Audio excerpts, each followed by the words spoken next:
Welcome to the Casual Author Podcast. I'm Dan, sci-fi and fantasy author. Like you, I've got a lot on my plate. What with many children, a full-time job, a homestead, and loads of other responsibilities. I'm here to bring you inspiration, positivity, and community around having a busy life and still wanting to chase that author dream, even if you have to take a casual approach. For more information about the podcast, me, or my books, head to thecasualauthor.com. Let's get started. Hey there, it's Dan Kenner with episode number 146 of The Casual Author. Today is Monday, January 6, 2025, as I record this, and today we're talking to Katee Stein about neurodiversity superpowers, particularly within your authoring. So we talk about what writing is like with ADHD, what it's like working with partners with that ADHD, how it can be a blessing and a curse in different ways with that writing. We just talk about different ways to get around it and just account for it, right? So Katee has some really important insight into that, as I've got some insight of my own. So you want to stick around for that conversation. I think the biggest thing about this conversation that you might find helpful is that no matter what you are, dealing with your authoring, whether you have strengths or weaknesses or disabilities or whatever, you can definitely use that to your advantage in various ways. So yeah, I think you'll enjoy that conversation. As you may know, you probably have noticed that it's been a few weeks since I've had one of these episodes. I think we just kind of entered a pretty insane period with the holidays. My job changed, just kind of got the better of me. As you know, I changed my jobs about 3 months ago. Been a bit of a whirlwind, not necessarily in a bad way, just, things got a little bit crazy. And I just found myself each week was just ending faster than I could, get a handle on things. And before I knew it, 3 weeks had passed before I had an opportunity to sit down and record another episode of the podcast. So this conversation that I had with Katee was actually quite a while ago. Uh, but that's just the way it is. So thank you for those of you that have commented on the past shows. Please comment on the show. Send me pictures where you may be listening. I would love to hear from you. Send me an email to dan@thecasualauthor.com. What you like about the podcast. I definitely want to hear from you. And I hope you missed me. If you didn't, then that's okay. I'm not offended. But here I am back again with a couple more episodes. We'll see how things kind of shake out for 2025. I don't really know what the scheduling is going to look like with my new job. And, there's a lot of things going on in personal life. Good things, definitely good things, but trying to shuffle things around to make sure that it works. But yeah, comment, let me know what you think. First thing I'm going to go ahead and say is full stop transparency. I'm off of social media. At least for the time being. It was about a month ago. Things just kind of came to a head in terms of my craziness and the scheduling, and I just realized social media is just not my favorite place to be. Actually, I didn't realize that. I've known that for some time. A combination of time wasting versus just not getting a lot of value out of it. Just to clarify, I'm not getting value out of talking to other people. It's just, or seeing what other people are up to. It's one of those things where I can't connect with people. One-on-one conversations are where I connect with people, and social media was not serving me well. So I'm not really on them right now. I've kind of deleted them from my phone. Perhaps they'll come back at someday. I don't know. Right now, I'm just going to take like a detox break from them. What that means, if you are commenting on those social media platforms, I'm not going to see them. Just full stop, not going to see them. Emailing me is going to be the best way to reach out to me. Or I've got a couple other community places with the Patreon. Patreon. I don't know why I pronounced it that way. Patreon and or my Ream. You can follow me there. I'll be posting more updates there. It's not really social media. It's more just like a community space. So don't feel like you have to follow me there, but know that you can, and I will probably see that a little bit more clearly. But email, once again, is probably the best place to reach out to me. So that's one of the major updates. Since we're already on the vein of authoring, for 2025, I've been really, taking a step back and trying to understand what makes sense for me to have goals for. I have to tread carefully with the whole goal thing, just because if you know anything about ADHD, goals don't really work. And I didn't know this about myself until recently. I've never been able to successfully set goals, annual resolutions or whatever, my entire life. And it only recently came to my attention why, right? I'm not trying to blame the ADHD thing. It's just a reality. And so I'm trying to approach it a little bit differently so that I can still make progress, work towards stronger, bigger objectives without feeling this need to document something, a very specific goal written down somewhere, which I will then and have promptly lost in the past. So writing them down, it's tricky business. I'll just lose them or they become not concrete. It's hard to describe. That being said, I think what I really know that I like doing is this podcast. It's one thing that I really enjoy doing. I enjoy writing. I'm still working on the editing thing, but I enjoy getting content out to you. So that setting social media aside just made sense, at least at the beginning of the year, so I could focus on things that I really enjoy doing. That said, I'm about 60,000 words into book four of the Hidden Heritage series. Keep in mind, this is a six-book series, so we're past the halfway point. Really enjoying it. There was a rocky period in the past couple of weeks where sleep was just kind of scarce. Kids were getting sick, and I wasn't getting up as early as I hoped to write. But still at about 60,000 words, so nothing to, snuff at. I think once I get the next two books written, hopefully, honestly, in the next less than 6 months, then I can take a deep breath, get into the more steady editing. I'm still committed to putting two books out a year. The next book, Demon Blooded, it's already passed its first round of editing, the line editing that will be coming out in March. And then the next one, 6 months later, is going to be in September. So I think I'm technically on track for that. Looking forward to doing that. I think the biggest trick for me is determining mid-cycle, what am I going to be doing? And then also after this six-book series, because it's going to come faster than I think. When I have all the six books written, what I'm going to do after that. Yeah, so there's a little bit of an update on the writing side of things. I'm trying to give myself a little bit of grace coming out of the holidays and, sicknesses and whatnot, lack of sleep. So I'm trying not to be too hard on myself, but I'm still happy. I'm making some progress. I'm still getting the stories out. Overall, I just love storytelling. That's the one thing that I love. I love creating stories. I love giving those stories to people. Polishing those stories is the one thing that I struggle with. Really working on that. Hopefully, I can make some grounds with some more intuitive editing this year. But obviously, you can't be perfect at everything. So that's why I'll always be paying human editors. I appreciate them to no end. In terms of the homestead, it's honestly been 3 weeks, so I'll try not to inundate you with unnecessary information. But I think the biggest updates, other than kind of the status quo, the normal, is that we've had to deal with some wet management, which we knew was coming. Wet management, what I mean by that is just wet weather. We've been getting quite a bit of snow. I say quite a bit with a grain of salt, right? We're not getting like 6 feet of snow. It's just constantly snowing, right? It'll snow like 2 inches here, 1 inch there, 3 inches here, 2 inches there, just every day it's snowing. And so it just builds up. I'm snow blowing often. I think last year I maybe snow blowed our driveway twice. We had two big storms and that was pretty much it.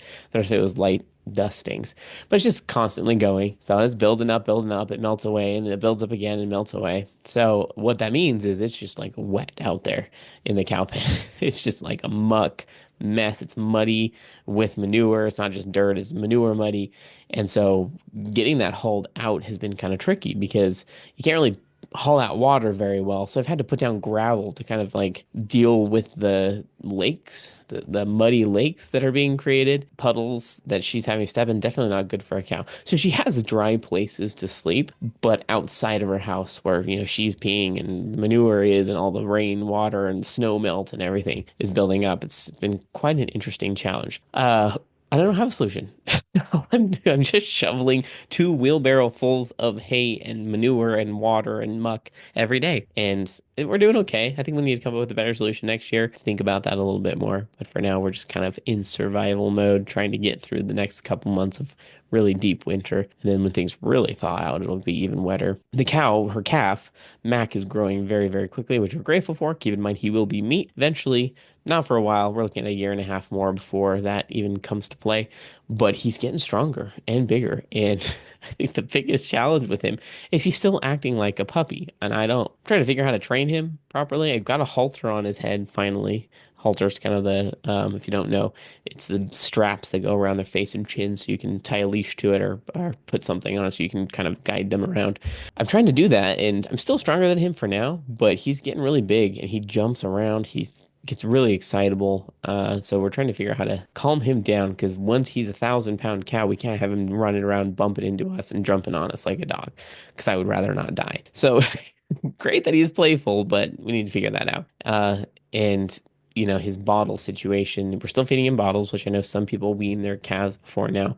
We're hoping to bulk him up, beef him up. We're hoping the milk will help him do that.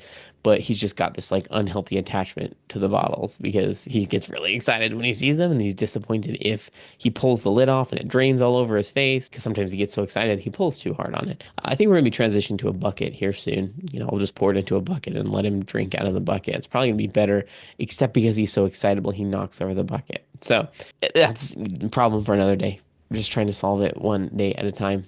Other than that, yeah, I'm mostly dealing with the snow. The chickens are still laying. They seem to be pretty happy, as far as I know. Nothing really to report there. But we're going through our supply of hay much more quickly than we expected. That's because we're giving her a lot more hay, knowing that she'll waste a bunch of it, either by pulling it out or there's just stuff she doesn't prefer.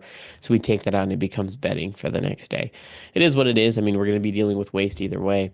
But yeah, you'd be surprised. Cows, they're not picky, but they're a little picky. Like she's not going to eat some of this stuff that's not as leafy, it's a little more stemmy. She just leaves it. She would rather go hungry than eat it, which is kind of surprising. The horses next door at our neighbor's house, pretty sure they'll eat anything. They don't seem picky about anything, but she's kind of picky. But yeah, that's a little bit of a revelation that we didn't realize when it comes to cow management. Really, we're just talking about what we want to happen next year, kind of plans for our homestead for 2025. We'll be getting more animals, believe it or not. It's not really concrete what kind of animals, but probably minimally turkeys. We'll be getting turkeys this year. Never done turkeys before.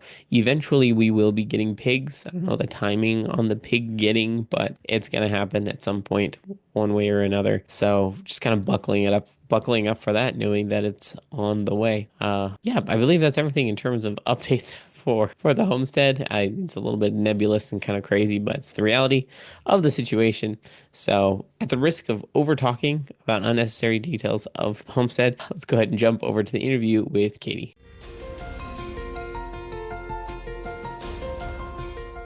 Hey, Katee, how you doing today? I'm great, thanks. I'm really, really excited to get to know you. We have a few things in common when it comes to authoring, but before we talk about those things, let's talk about first, how long have you been writing and publishing? Writing and publishing focused since 2018, so I guess that's kind of like edging towards what is that, 6, 7 years? Somebody else do the math for me, but yeah, I, somewhere in there. I don't do math. We don't do math. We're authors. That's no, No, no, no. exactly. It's wild to think how fast time has gone. Goodness Yeah, gracious. We said yeah. 2018. I was like, oh, it's just like a couple of years now. No, it's And that's been what it quite a feels like while. some days where I'm like, oh yeah, I'm just like, and truly, like I think along this journey, in many ways, I'm still finding my feet and starting out, but at the same time, it's not been, it's not 6 months in, it's not a year, and like you start to see the time march past, and you're like, oh wow, like I've been doing this for a little bit now, so feeling a little bit more comfortable owning that and being like, yeah, this is what I'm doing. Indeed.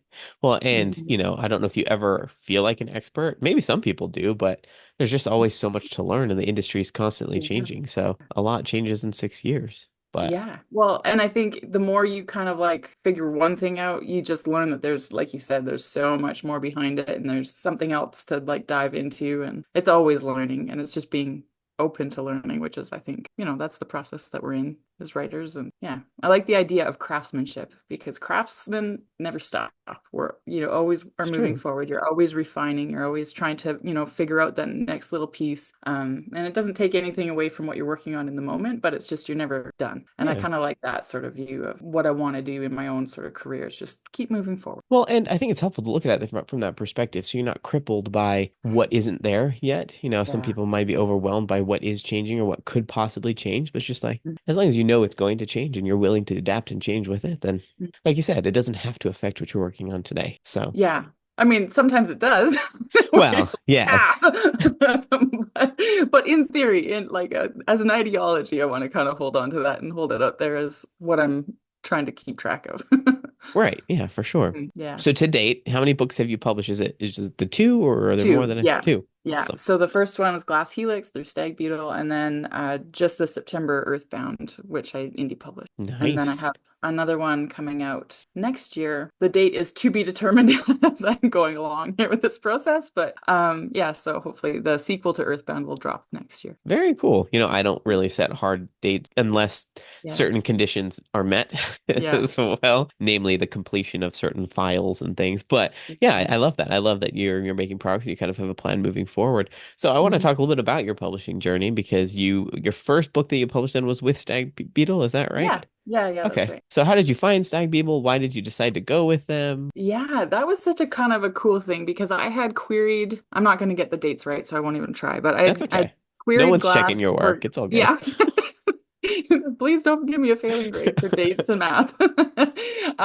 Yeah, I had like queried Glass for, I think it was like a little bit, about a year, maybe a little bit more. I had an offer that was actually, it was a good offer, but I was still trying to get an agent and, kind of go a little bit bigger. So I left it. And then decided to shelve it because it, kind of had run its course. And so I put it on the shelf. While it was on the shelf, I had done a draft of Earthbound, and then I had come back and actually decided it needed to be YA. Like there was just something about the story, where it kind of fit the story that the characters needed to tell that I felt like would be better suited to maybe the YA market than an adult market. So Mhm. I shifted gears and I rewrote it, and then I did nothing with it.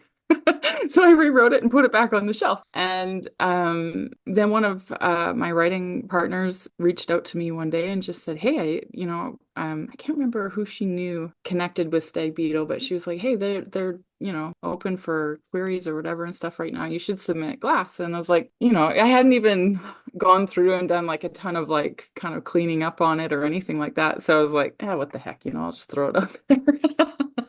I love it. It was such a Hail Mary sort of moment. I'm like, it's sitting on the shelf anyway, just throw it out there. And my entire focus at that point had been kind of on Earthbound. And then, then I hear back from them and want a full request. And I was really impressed with like how communicative they had been because so much of like querying is a lot of waiting for months and not hearing anything and Hmm. waiting for months and getting ghosted and like all the horror stories. So that was kind of what I was primed for when they were like actually talking with me as a like I was a human being. I was like, what is this? So that was already like a plus in their favor. And then yeah, then they made the offer. We kind of it just was clicked into place really easily. I kind of like right from the point of like querying it, everything just was like, oh yeah, this works for this book and where I'm going. And so it's a fantastic sort of journey. Yeah. I love that. I think that's amazing. Yeah, I Hmm. happened upon Stag Beetle as well, so I not quite the same story, but just decided to do a co-authoring experiment with someone and Yeah. published it through Stag Beetle. It was a blast, but the process was quite seamless. So I could Yeah. definitely recommend Stag Beetle if you're listening. That's not what this podcast is about, but Yeah. we do recommend Stag Beetle Yeah. if you're looking for a publisher. But Yeah. Earthbound, so you self-published Earthbound. Is there a particular reason you didn't want to go through Stag Beetle for that book as well, or? Yeah, I did share it with them and stuff, but first of all, they aren't in adult, and this definitely Earthbound Sure. is kind of adult general market sort of book. So that wasn't, for both of us, I think it was kind of like, oh yeah, that's not going to work. But Yeah. and then from there, I was kind of like, I had also queried Earthbound, and had also shelved it. So I was working on another project. Apparently, what you need to do is shelve projects because you figure out what to do with them after the fact. So I'd kind of put it aside and I was like, okay, I'm gonna, start working on my next thing. And but just through the process of publishing Glass, I think it dispelled some of my fear of like what the process entailed. It helped me just kind of learn, I don't know, just learn a little bit, right? Like it just peeked behind the curtain that little bit where you go, hey, this is doable. And hey, I've got a book on my shelf that I really believe and still believe has an audience. Like I know that there's going to be people who love this book. It's just finding them. And so I thought, well, this is a great way to learn. Why not try it? Hmm. And so I just kind of was like, yeah, okay, I have it. It's already finished. I had already kind of gone through all the beta reading and all that side of it. So it was just a matter of like fine-tuning edits and moving towards publishing. So yeah, I just decided to kind of jump in and try it. And it honestly has been a fantastic journey, like process. I've loved so many different parts of it that I wasn't expecting, like, formatting and that side of it. I didn't know I was going to love that, but it was actually really fun. Yeah. And it really satisfying to like hold the book in the end and be like, wow, like I saw this through from beginning to end, and here it is. Absolutely. Yeah, that was pretty cool. So I right now, like for Sky Swan, that's the second one that's coming. I'm gonna be indie publishing that one as well. Future projects, we'll see. But this right now is a good fit for me for sure. So, I mean, there's so much to unpack there, but I agree with a lot of the things you said around shelving things. I will oftentimes set a book aside after I finished it because, once again, I'm like, I agree. I don't know what I'm going to do with this. I'm just going to let it sit for a while until I either Mhm. remember about it or I get excited about it again. Mhm. Um, and Yeah. yeah, sometimes you don't know what to do with it until you're not doing anything with it. It's just like, oh, Yes. Yeah. overthinking it, just it's not helpful, at least for me as well. Oh, yeah. I tend to overthink things. I don't know if that's common for you. Hmm. Um, Absolutely. And I can get stuck there. So it's yeah, like, it's sure. finding those ways to unstick myself for sure. So this is just a curiosity question. Do you like to plot out your books? Do you more like to just kind of discover as you go? How are you a Yeah, writer? I'm definitely a discovery writer, and I wish with all my heart that I was a plotter. Like that Yep. just like I like how clean that sounds and like, like just Right? it just seems like, oh, you just set up the little line and everything just goes tickety-boo. And maybe that's my own sort of like, misunderstanding of their process. But I think for me, whenever I'm stuck and I'm trying to plot forward, I just have to stop and write. I just Hmm. have to write. So I end up Yep. overwriting a ton, or at least it feels like a ton to me. Like right now in Skysworn, I think I've got, closing in on 30,000 words that I've just overwrote, that Hmm. are scenes that were never going to touch anything. But I just am working out the story as I'm writing. And so that seems to be like a seed idea for like character and a seed idea for world. And then I just smash it all together and kind of see where it goes. I love this. Okay, so I I agree on so many fronts there because I am also a discovery writer. Although I think that is linked in this, maybe attached to your situation as well, but ADHD for Absolutely. me. But yeah, I love this kind of, how do you say this idea, this beautiful dream of plotting and not having to worry about things not aligning and not working out Mhm. because you just have it all down in a row. What's Mhm. happened for me is whenever I have tried to plot, I'm bored of the story and I don't want to actually write it. Yes. So I'm just like, all right, the story's written, right? Like I know it's going to Yeah. happen. There's nothing to Yes. discover. And so Yeah. I never write the story. It's only happened with one story. And I determined after that, I don't want to waste any more stories, right?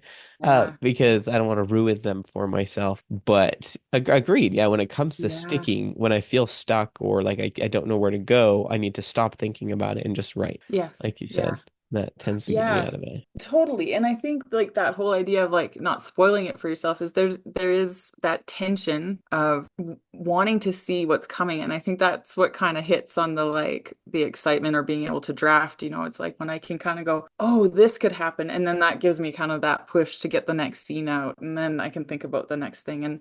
And sometimes even as I've had it happened only a couple times now, but like where I'm writing a scene and I'm truly genuinely surprised by what happens in the scene. And you're Hmm. just like, it feels like you're watching the story unfold at some point, not that we don't have autonomy over that, but I think that's sort of like, you set these characters in motion and you set them on a course, and then there's things just start to collide and you're like, oh, okay. Like that Yeah. was, I definitely have had those moments where I'm sitting there kind of stunned and going, oh no. Now what? Yeah. So that can kind of, yeah, definitely propels me forward, which is needed. But that said, it's still the slowest part of the process for me is drafting. I don't know if you Really? find that. Okay. Yeah. No, well, I mean, I think it depends on what the definition of slow. Yeah. Yeah, that's probably true too. Because, like, I can write something out pretty quick, but it might be pretty ugly, Yeah. right? So, drafting could include the first couple quote unquote drafts for discovery writers because, Yeah. the first draft is just scrappy and then the second draft is less scrappy, Yes. right? Whatever you Yeah, want to that's look at true it. too, for sure. Yeah.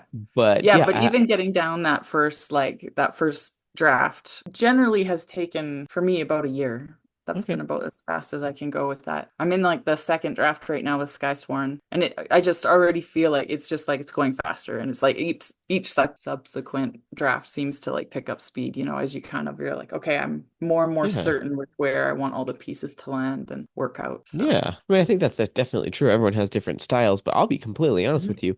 I don't like editing. Oh, really? That's something that I really, really struggle with. Do you find editing is an exciting piece of the Yeah. process for you? You like that piece Yeah, of it? because I find like in editing, I know that I can make it better. And Yeah. so all of the self-doubt really likes to concentrate itself while I'm getting the idea out, where it's like, do I even know how to tell a story? Do I even know where, like all that stuff. If I'm gonna get overwhelmed, it's usually in the early stages. Sure. Like that's where it really hits me, where when I'm editing, I just remind myself that to trust this process. And I feel like it's an area that I'm stronger in. Not like grammar, spelling, terrible at that. Please don't ask Right. me grammar rules. But at the same time, like I think being able to like really think through a story and identify where those holes are and where, Yeah. where something's lagging or where something needs bolstering. I like that. It's a puzzle. And that when I get to that stage, I find a lot of joy in it for sure. Yeah. I mean, I think that's amazing. Do you Mhm. have, so what does that look like? You have your first draft. Do you just do like a read through for your second draft, or do you read it in pieces and kind of map it out? Do you like a reverse outline? I've heard people do that. I have done, yeah, I do a reverse read through, but that's later. Generally, I do. I'm trying to refine this because I think for Glass, there's truly like 20 drafts of that book, and then Uh-huh. like it's like it might be a bit much, but of course it went through a whole different kind of iteration as well. Right. Um, Earthbound, I think I was probably at about, I don't know, 10. So, but there's like I just start at page one and work my way through, and then I put post-it notes, which are all over my window today, of anything that needs to be addressed, and address kind of what I can in chapter. But if it's out of chapter, I'll put a post-it note, and then I'll catch it on the next pass again. Mm-hmm. So that way I can kind of keep moving forward, and I'll fix what I can in each chapter. But often, I don't know, like if this works for you, but like where I'll see, oh, something needs to shift back here. Like maybe at the beginning, I need a different motivation or needs to tweak something. I'll just jot that down and I'll write forward as if it was there. Mm-hmm. So, if like that's in chapter five, I fixed it. The rest of the book will have that edit sort of move through. And then when I come back around, I'll see, oh yeah, I've got to bring it up to speed on the front end sort of thing. So, Yeah, I do similar things. I don't use post-its, Mhm. but yeah, I definitely do a similar thing because I mean, the Yeah. hardest thing that about discovery writing is, yeah, sometimes you don't really know. Like sometimes you don't Yeah. really know what the author's or the character's motivation quite is, or Yeah. you don't know enough of, the conditions of whatever their magic or their Mhm. heritage or something, and Yeah. then something like a backstory appears out of nowhere, or, a dream or something. I was like, oh, okay, okay, now this is making sense. So you do have to Yeah. go back and Yes. adjust the beginning to match Yeah. the end. Yeah. Which I don't hate that piece of it. I think when I say I dislike editing, I think the biggest piece of it for me is it's kind of an organizational nightmare for me. But the way Yes. you do it, it doesn't sound all that different from me. All Yeah. except it does require that I have to go through the entire thing in order to Yes. catch it, right? Like I don't have a breakout of everything where I'm just like, oh, I know exactly which chapter I talked Yeah. about that in. Go to that chapter, fix it. Okay, come back Yeah. out. I need Yeah. to kind of keep going through the whole thing, and it Yes. feels overwhelming to be like, Yes, oh, it in order can to for fix that sure. thing, I feel like I have to start at the beginning. I can't Yeah. just like cherry pick middle pieces of it and edit. That's just Yeah. not how it works for me. Yeah. I think one of those things that like really always is challenging like that where I get overwhelmed is timeline stuff, right? When you're Oh, following sure. different characters and you're trying to like make sure that everybody's in the right place at the right time so that it all makes sense and overlap, like that sort of Yep. stuff. Yeah, definitely that is overwhelming. And I've had and I don't know what it is about the difference between digital. Again, I think this is probably, just tying back to that ADHD thing. There's something about concrete. So I Yeah. like my post-it notes because I can move them around and so I'll print the entire timeline. I use Eon Timeline as a Oh, program. okay. And so you can like drop in events. So basically on one of the passes, as I I'm editing, I'm dropping in everybody's event so I can see it on a timeline. And then I'll print it off. And of course, it ends up being, 16 pages long, which is also really overwhelming. But if I Yep. could like then tape it to the wall and like I'm jotting, I'm like, sometimes I'm just like, it looks like a mad scientist, but trying to find a way to like organize that works with how I think, like how my brain works. That's the tricky part is trying to sometimes pair those things. But yeah, it's sometimes it's just lots of paper. Well, sometimes, sometimes the chaos is what's needed in order Hmm. to move forward. And I think that's the one thing that's difficult for people who are non-ADHD to understand is chaos almost helps with the moving forward, if that makes sense. Yeah. It's hard to really describe, but Yeah. organized chaos is the way I like to describe it. It makes Yeah. sense to me in my brain, but doesn't have to make sense to anybody else Yeah. Yeah. necessarily. My husband is just he's such a support. He's amazing. And so up to this point, he hasn't been like an early reader. He's read the books when they're done. Oh, nice. Yeah. And he's really supportive that way too, like even just reading them and hyping them up and stuff like that. But he's like, no, I want to learn how to be an early reader.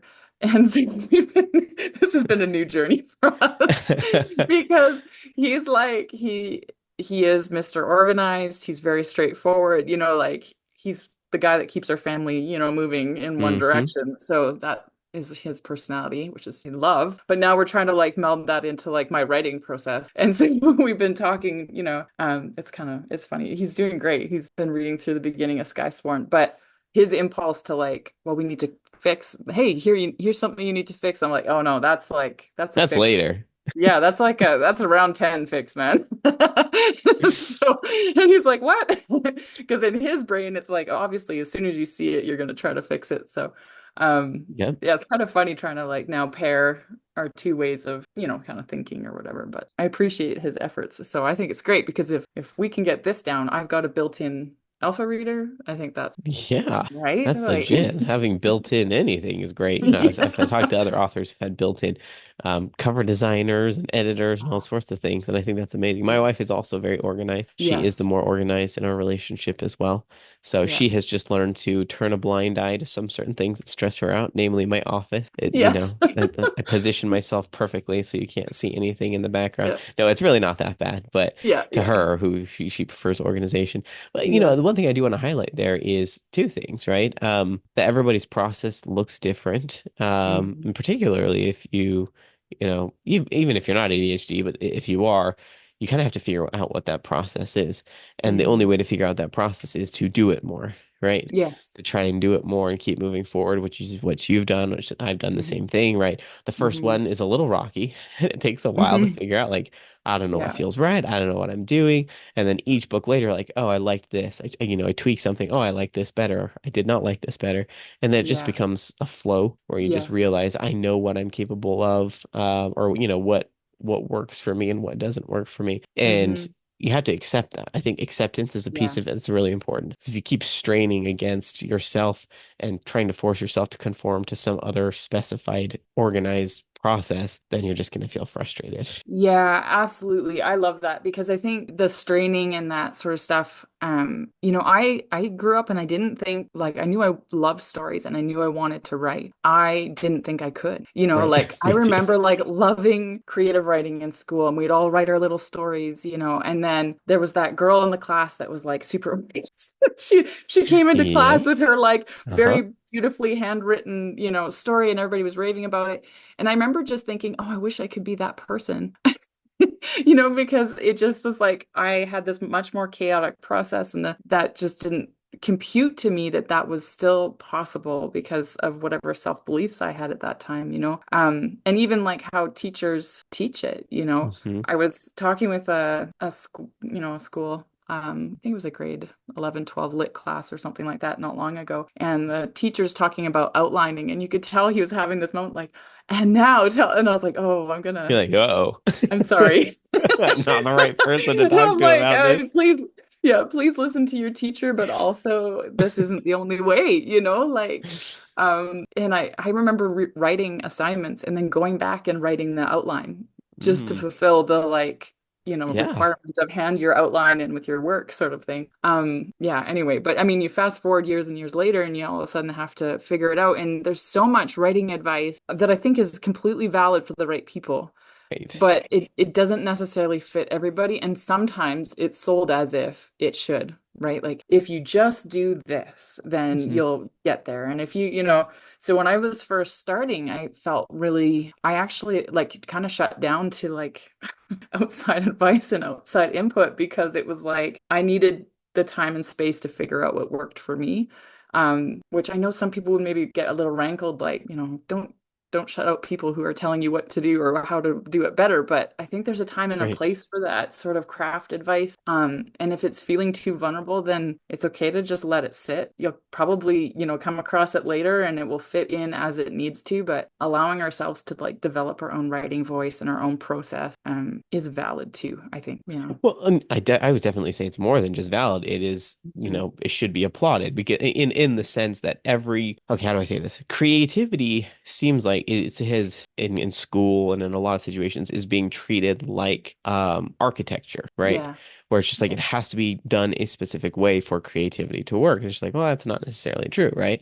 Mm. You can look at it from this different perspective. Out of just, I'm just going to point this out, a book that I really, Mhm. really like. I can't remember the title of it. Something about discovery writing by Kim Boo York. Definitely Okay. recommend that book. She's a discovery Okay. writer, kind of talks about some of the Mhm. famous discovery writers and kind of what she's learned from her discovery writing journey. She's been on the podcast. She's amazing. Definitely Oh, recommend okay. that Cool. book. Cool. But one thing that she mentions is that discovery writers are often shamed. Yeah. And Yeah. this is in no way a knock on plotters or people who organize things. Yeah. Like I'm not calling Yeah. anybody out. I'm just saying that this idea of not having a plan and not organizing things is kind of treated as less than or Yes. not as sufficient when, it's not.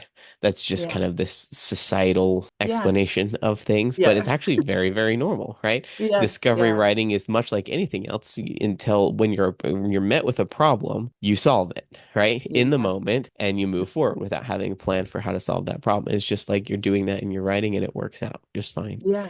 Yeah. So, but I agree with you. I was the same Yeah. person. I went my whole life thinking, oh, I can never write a book. I've Yeah. got hundreds of stories in my brain, but I can never write a book. Until my Yeah. friend was like, well, have you ever tried? And I was like, well, no. And she said, well, just start writing. And I was like, you Yeah. can do that? You can just sit down and just start writing? She's like, sure.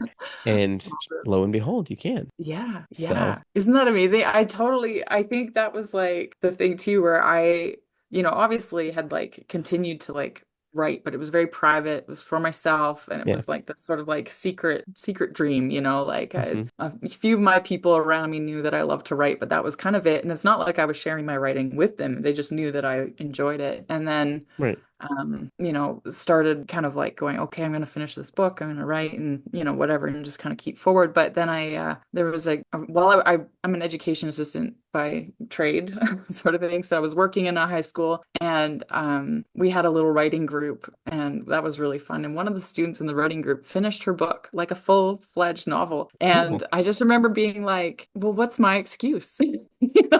Like I keep on saying one day and, kind of like just dabbling. And then I kind of clued in, I had to do a bit of soul searching, like why haven't I? What's holding me back? And really getting to the root of going, you're afraid. Like I'm not writing not because I don't have enough time or all these other reasons. I was not writing because it was something I cared deeply about and I was afraid. I was afraid I was going to fail.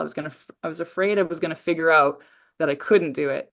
And so that was what was kind of the block. And once I kind of identified that, then it was like, well, either I don't try and this will be that regret that I always hold, or I might as well Mm, just go for it. Like I'm already like not trying, I've already lost. So I might as well yeah. move forward, right? And that kicked me in the butt, got me going. And then once I was there, I was like, it just like feels like freedom because all of a sudden you're doing the exact thing you've been dreaming about doing for so long. So it just felt so good. Absolutely. And it's kind of addicting, Yeah. right? Yeah. And it's just one of those things where I can't stop. It's not one of those things. A lot of people talk about, oh, I feel like I have to get my mind wrapped around writing, or I have to wrap my mind around certain things, which I can understand. There's certain things I do have to wrap my mind around.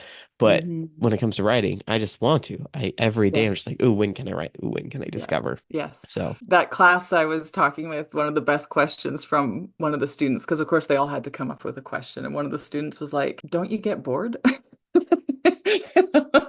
No, no, sir, I don't get bored. Like this is no, always interesting. Always like we had kind of talked before. It was just like there's always more to learn. There's always more to kind of uncover and refine and grow in. And so I think it's actually a fantastic sort of undertaking for people that are interested in neurodivergent because it's never ending sort of unique right. discovery, that kind of drives us in a lot of ways, right? So, Absolutely. And it's just, yeah, this excitement to learn mhm. and to find new things. So I was actually Yeah. gonna kind of take that and ask you another question, because while the writing piece of it, there's certain challenges and different things with that. I'm curious to know about everything else, right? Mm. How do you handle the everything else part of it? Because, I wish it was easy as, oh, you just write the book and then you publish it. Yay, right? Oh Yeah. no, there's the editing, there's the covering, there's the formatting, there's the marketing, there's the social media, like there's all Yes. sorts of stuff. So Yeah. how do you approach the other stuff of it? Yeah, I feel like that has been a big part of like what I'm like learning right now is how do you manage it all and how do you keep everything rolling forward? Because now it's not like, the first book that you're writing, you're just writing the book. That's it. That's all you've got to think about. Right. And, all of a sudden it's like when you start, you've got well, now with like it's only two books, but it's two books out that I kind of want to keep tabs and be helping market and trying to get them into the world and be aware of on social media. And then also, focus my brain and write the third book while, planning ahead, trying to come up with a timeline for like editors and cover designers. I was like, oh, I pulled in my husband the other day and I'm like, I need help. Like, Yep. I'm kind of stuck on if it was up to me, I would probably almost like be done everything else and then publish it, instead of being able to have a flow with it. So to try to have this sort of always working on something that's coming down the pipe, I've got to figure out how to compartmentalize a little bit more. And that is not easy. I don't Okay, that's okay. I know. don't have a winning Yeah. solution either. I think that's the Yeah. thing. It's If you come up with one, you just let me I'll write a know. book about it. How's that?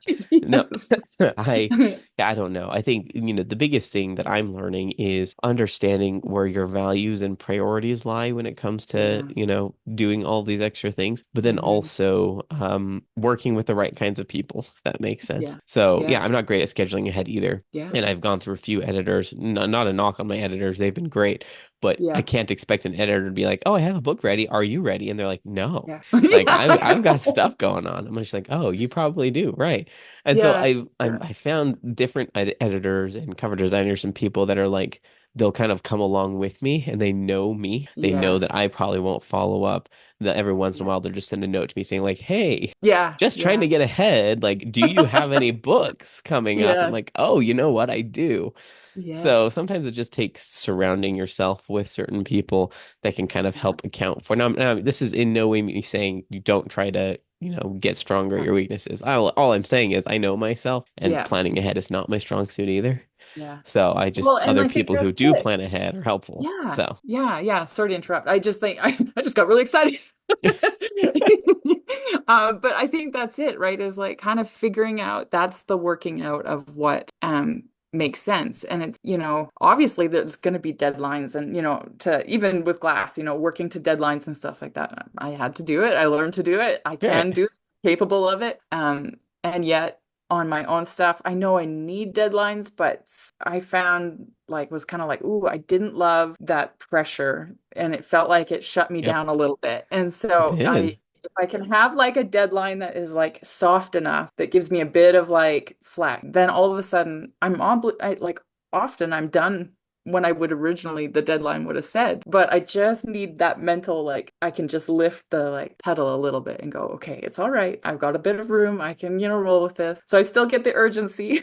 I'm like, this is gonna get done. But I also don't have the hammer ready to like, knock all the creative energy out of me because there Yeah. is something about those like really tight deadlines that shuts me down a little bit. So finding Hmm. like those sort of things, I'm like, okay, if I can, if somebody's willing to work with me on that. And thankfully I'm finding some beta readers and different people that are willing to be like, okay, like I'm aiming for this month. Uh-huh. And they're like, okay, I'll just hold space somewhere in there and then That's hopefully great. yeah. Yeah, see, it's the people that are willing to work with you. And Yeah. by the way, I'm with the soft deadlines things for myself. That's why I don't set publish dates until I Yeah. know. Like, Yeah. oh, I've got the file, I've got the cover design, I've got everything. Great. I Yeah. can set a publish date now. Just Yeah. because I don't know. I'm also a chronic procrastinator. So I don't know what it is. Like you set a deadline, I'm gonna wait until the very last second. It's Yeah. dumb. But if I Yeah. don't have a deadline, there's nothing to procrastinate. Yeah. I'm just working on it because it's part of it sounds so counterintuitive, but it's I part of the know. reason I don't do NaNoWriMo, right? I know there's Yes. other Yeah. reasons why people don't, and that's fine. It's acceptable. For me, Yeah. I didn't do NaNoWriMo before the controversy because I just didn't write. I Yeah. don't know what it was when there's this deadline is you have to write X number of words per day. I'm like, I procrastinate to the very end. Yeah. Whereas instead, I have set time in seat. I'm like, I'm going to write for 30 minutes a day, and whatever I get out, that's what I get out. I can just Yeah. write so much more. It flows way better when I'm just Yeah. focused on that rather than output. Yeah. So, Isn't that interesting? I think because I did start with NaNoWriMo years ago and I did find it helpful, but I think what it taught me more than anything was that it was consistency. It right. wasn't I didn't like that whole kind of like benchmark of whatever it is over 1,000 words a day was too much for me. I don't write that fast, especially discovery writing. It just doesn't flow that Right. quickly. So it was a big stress. But sitting in my chair every day, that makes a difference. That makes a huge difference is having this time and space to just be like, okay, now is writing time. Yep. Whatever time of day, like often in our sort of family schedule and stuff, that changes. Yeah, it But does. if I know that I have like, okay, I'm gonna sit down and write today for a certain amount of time, whatever it is, that just feels good. That feels right. And I can get into a better rhythm just because the story's fresh in my head and I'm not having to rehearse everything and kind of get back into the mode. It's there, it's accessible. I can sit down and I can write. Yeah. So I more than just like writing a set amount of words. I love the idea of just like time in your chair. Yeah. Yeah, it's that consistency that really, it's like a muscle, anything. You Yeah. exercise the muscle, it gets stronger. It's the same thing with Yeah. any habit. Now I wish scheduling was something that I could be better at, but Mhm. I'll keep trying. I need to be better at scheduling. In any case, yeah, I appreciate your insight. It's been very insightful. I always love talking to other ADHD neurodivergent people because, Mhm. it helps me feel like I'm not alone Yeah. in my crazy organization or disorganization of things. Yeah. But before we end here, where can people find more information about you and your book? I think primarily I'm on Instagram, so that's at Katee.Stein on Instagram. I also have a website, same name, so you can kind of find the different links through there. My books are on Amazon and Wide, actually, so you should be able to find them in bookstores kind of across the way. Earthbound is available as well on Audible. So I actually got to do the audiobook for that one, which was fantastic. And the narrator did just an amazing job. So I'm always extra excited to promote that one That's particular awesome. link. Yeah, Love audiobooks. Definitely want to check that so out. good. But very good. Thank you so much for your time. This has been amazing. Yeah, thanks, Dan.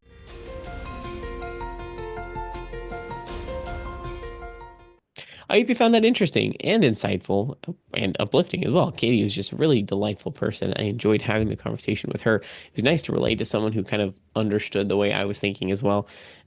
We got off on a little bit of ADHD tangents here and there. I'm sure you noticed. Happens every once in a while. But yeah, take heart in that, you can find what works for you and to be okay with adjusting so that it fits you. You don't have to conform to anybody's pre-specified writing method or process. So just keep that in mind.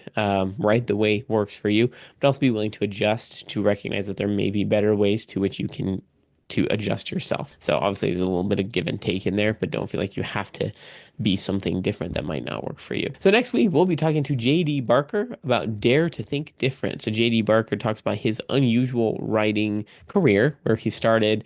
He did a lot of ghost writing before he became a professional author. Now he's co-authoring, which was some really big named authors like James Patterson and whatnot. So we talk about his story, how he got there. And yeah, I think he provides an interesting insight into writing, cross-genre information, or kind of stepping out of the box with your writing to reach a bigger audience and, I guess connect with readers in a different way. So definitely stick around for that conversation next week. I appreciate you listening today. If you'd like to join me, please email me at dan@thecasualauthor.com, or if you head to thecasualauthor.com, there's a pitch form there that you can fill out. Would love to hear from you. I definitely want to hear more about you and your authoring. If you have friends, family who are authors and are hoping to just get out there, share their books and their story, would love to talk to them as well. But I appreciate you listening today, and I hope you have an excellent day.